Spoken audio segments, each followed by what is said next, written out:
Hello guys, welcome back to another video. तो आज के वीडियो में डिस्कस करने वाले हैं एयरफोर्स एक्स ग्रुप का एग्ज़ाम क्या होता है, उसको कैसे क्वालिफाई कर सकते हैं हम, और क्या स्ट्रैटेजी होनी चाहिए, कौन कौन से बुक हम प्रेफर करना चाहिए और पेपर सेट कौन सा आपको लगाना चाहिए। ये सारी चीज़ें मैं अपना पर्सनल एक्सपीरियंस शेयर करूँगा कि मैंने कैसे पढ़ाई की थी और कौन कौन से बुक को मैंने प्रेफर किया था, कौन से पेपर सेट को प्रेफर किया था। अभी मजा आएगा ना भिड़ो। तो सबसे पहले बात करते हैं फेज़ 1 की। तो फेज़ 1 में बेसिकली आपका ऑनलाइन रिटन एग्जामिनेशन होता है। रिटन एग्जामिनेशन का थोड़ा सा एक्स ग्रुप की बात करें तो इसमें इंग्लिश का सेक्शन होता है, मैथमेटिक्स का सेक्शन होता है एंड फिजिक्स का सेक्शन होता है।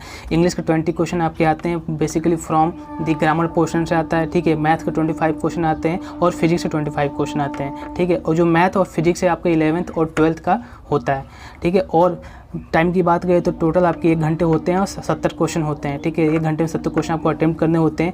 और सेक्शन वाइज आपका मिनिमम क्वालिफिकेशन मार्क्स भी होता है। जैसे इंग्लिश में आपको मिनिमम 10 नंबर स्कोर करने पड़ेंगे, ठीक है। और मैथमेटिक्स में आपके भी 10 क्वालिफिकेशन है। देन फिजिक्स में भी आपको 10 नंबर आपको स्कोर करने पड़ेंगे, ठीक है। कट ऑफ की बात करें तो कट ऑफ एक ही कट ऑफ जाता है, ठीक है। रिटन एग्जाम का एक कट ऑफ होता है, देन आपका फाइनल मेरिट बनता है तो उसका कट ऑफ जाता है, ठीक है। कट ऑफ कितना भी जाए, ठीक है। तो कट ऑफ से आपके 4 नंबर या 5 नंबर हमेशा ज़्यादा होनी चाहिए, तभी आप फाइनल सिलेक्शन तक पहुंच सकते हो, ठीक है। अब मार्किंग स्कीम की बात करें तो एक क्वेश्चन राइट के लिए आपको 1 नंबर मिलने वाले हैं और नेगेटिव मार्किंग भी है, ठीक है। नेगेटिव मार्किंग आपकी 0.25 नेगेटिव मार्किंग है, ठीक है। अब बात कर लेते हैं कि कौन से बुक या पेपर सेट को आपको प्रेफर करना चाहिए। मैंने कौन से पेपर सेट और बुक को पढ़ा था। तो इंग्लिश के लिए आप लूसेंट पढ़ सकते हैं, आपको स्क्रीन पर दिख रहा होगा लूसेंट। बेसिकली आप यहाँ से पढ़ सकते हो। इंग्लिश के साथ क्या सीन है, आप इंग्लिश का ऑनलाइन भी पढ़ाई कर सकते हो। यूट्यूब पे बहुत सारे चैनल है जो आपकी एक्स ग्रुप वाई ग्रुप की प्रिपरेशन कराते हैं, तो आप वहाँ से पढ़ सकते हो, ठीक है। मेन आपका क्या है कि जो भी टॉपिक है, जो भी आपके चैप्टर्स हैं उसको कवर करना है मेन। देन आपका पेपर सेट लगाओगे तो पेपर सेट में सारी चीज़ें आपसे सॉल्व हो जानी चाहिए। मेन मोटिव आपका ये होना चाहिए। मैथ की बात करें तो मैथ आप आर.एस. अग्रवाल को सॉल्व कर सकते हो, कंसेप्ट के बेस में पढ़ सकते हो, ठीक है। बट आप एनसीईआरटी भी पढ़ सकते हो। सेम चीज़ यहाँ पे भी यही है कि आप कहीं से भी कोई भी कंसेप्ट पढ़ो, ठीक है। मेन आपका मोटिव भी होना चाहिए जो एयरफोर्स एग्जाम का क्वेश्चन जो आते हैं वो क्वेश्चन आपसे सॉल्व होने चाहिए, ठीक है। फिजिक्स की बात करें तो फिजिक्स बेसिकली आप एनसीईआरटी से पढ़ सकते हो, ठीक है। कोई आपको अलग से बुक प्रेफर करने की कोई ज़रूरत नहीं है, ठीक है। अब थोड़े से पेपर की बात करें तो पेपर में कैसे क्वेश्चन होते हैं। पेपर में बेसिकली क्वेश्चंस जो होते हैं आपके मॉडरेट होते हैं। ओवरऑल बात करें तो मॉडरेट होते हैं, ठीक है। मॉडरेट होते हैं तो कभी कभी क्या होता है कि कट ऑफ जो होती है आपकी बहुत कम ही चली जाती है। 70 में से आपकी 28 चली जाएगी, कभी कभी आपकी 45 भी चली जाती है, 36 भी चली जाती है। तो कट ऑफ आपका वेरी करता है, ये लेवल पे वेरी करता है, ठीक है। बेसिक ये सारी चीज़ें हो गई। फेज़ 1 के बारे में ये सारी चीज़ें हो गई, ठीक है। तो अब बात कर लेते हैं फेज़ 2 की। जो भी स्टूडेंट या जो भी कैंडिडेट फेज़ 1 में आप क्वालिफाई कर जाओगे ऑनलाइन एग्जामिनेशन में, देन आपको फेज़ 2 के लिए बुलाया जाएगा। इसमें क्या होता है, इसमें 2 टेस्ट आपके बेसिकली होते हैं। पहला टेस्ट है आपका PFT, फिजिकल फिटनेस टेस्ट होता है। इसमें क्या होता है, आप 1600 मीटर की रनिंग होती है 6.5 मिनट में, ठीक है। इसको क्वालिफाई करने का एक ही सा फंडा है। अगर आप देखो, आप जब फेज़ 1 क्वालिफाई कर जाओगे तो आपको फेज़ 2 की तैयारी करनी है, फिजिकल फिटनेस टेस्ट की तैयारी करनी पड़ेगी। अगर आप सोच रहे हो कि मैं अचानक से जाकर सडनली वहाँ पे दौड़ दूंगा तो ऐसा नहीं होता है, ठीक है। बच्चे काफ़ी बाहर होते हैं तो आपको पहले से प्रिपेयर करके जाना है, ठीक है। नेक्स्ट आपको उसका 10 पुशअप होता है, ठीक है। तो पुशअप की आपको प्रैक्टिस घर से ही करके जानी है, ठीक है, तभी आप कर पाओगे। देन आपका 10 सिटअप्स भी होता है, देन 20 स्क्वाट्स होता है। तो ये आपकी PFT में बेसिकली ये 4 टेस्ट आपके कराए जाते हैं, ठीक है।